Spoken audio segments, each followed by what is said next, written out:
With Elk County Catholic. Go ahead and introduce you guys. Tony Kirk, head coach. Ben Sherry. Brandon Reed.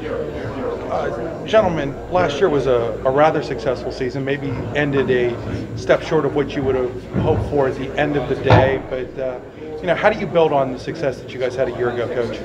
Well, every year is a process. Every year you're really starting over. You're not a professional team, so the face of your team usually changes. We graduated quite a few kids, so it's a new challenge. We have a lot of new faces there, a lot of kids coming up, and we'll be a young team, so you have to start from the basics first and try to work up. Where sometimes if you have an older team, you can kind of take some things for granted, but it'll be a challenge. It's starting all over again. Mr. Sherry, just talk a little bit about maybe taking over some of the leadership burden that has been lost with some of those guys that have graduated. Yeah, I'm looking forward to help the other players that are a bit younger than me come up and learn the game about how we play with our offense. Overall, help to be a good leader this year. Brandon, from a perspective of what do you guys have to do this year to be successful? I think we just need to work the younger kids in a lot, make sure they know what they're doing, because they're going to be getting a lot of playing time. They're going to be here for a while. Tony, who are some of the guys on offense that fans are going to get to know this year? Well, I don't want to throw too many names out there. We still have an open competition. Again, when you graduate so many kids, it really is. Ben's a returning starter, Brandon's a returning letterman. We have some players there, so we're going to build around the guys that we have right now. Certainly I think you're going to be looking at Tyler Dilly. He's going to have to contribute. Alec Bittler's going to have to contribute. Dylan Braun. Some of these guys that had, the last couple years had some good success at the lower levels, JV, junior high.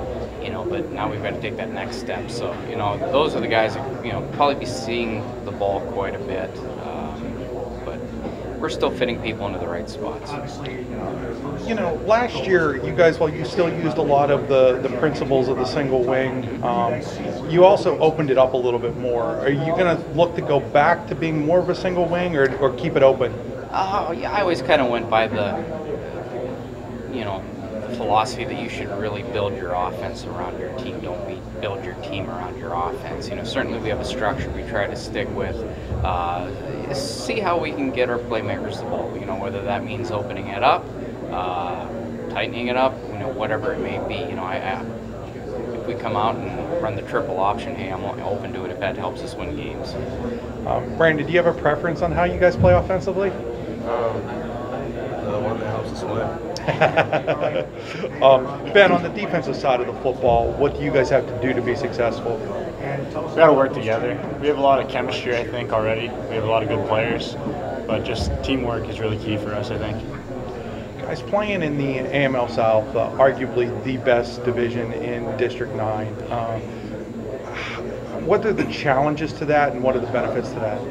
Well, as far as enrollment, we're always a low man on the totem pole, it seems like. But if you want to be the best, you have to face the best. I agree. Nothing against the North. I think the North is going to be stronger than they've been in years. I think a lot of the numbers are going to be up in the North. I think the talent level is going to skyrocket up there. And in the South is what it is. You're always facing that numbers game. Time will tell. We'll see how everything kind of plays out. But it's a struggle. But again, if you're gonna succeed, you got to get through the South. Brandon, going to the 6 classifications last year really helps a small school like Elk, and you guys saw that with some of the success you had. Talk about that a little bit. Well, it just helps us because teams that we would play in the South in the regular season are a lot bigger than us. We would have to play them in the playoffs. Well, guys, thanks and good luck this year.